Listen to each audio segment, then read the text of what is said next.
Konnichiwa, minasan. Welcome.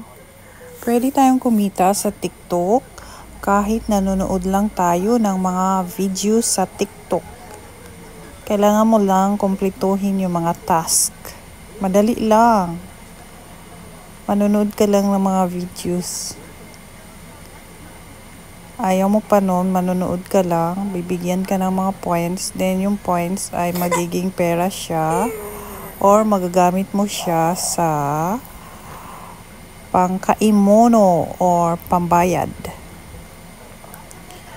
So, yung mga naipon mong points, ilagay mo lang sa PayPay mo para magagamit mo pambili. Since first time kong i-try to, dahil nakaipon na ako ng 800 yen plus, nilagay ko na yung Guhak yen, 500 yen sa PayPay account ko. Malay mo, di pala totoo.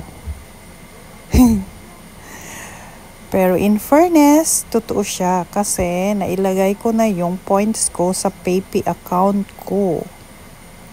May 500 points na ako. Yung naipon kong points, ilalagay ko sana sa PayPay.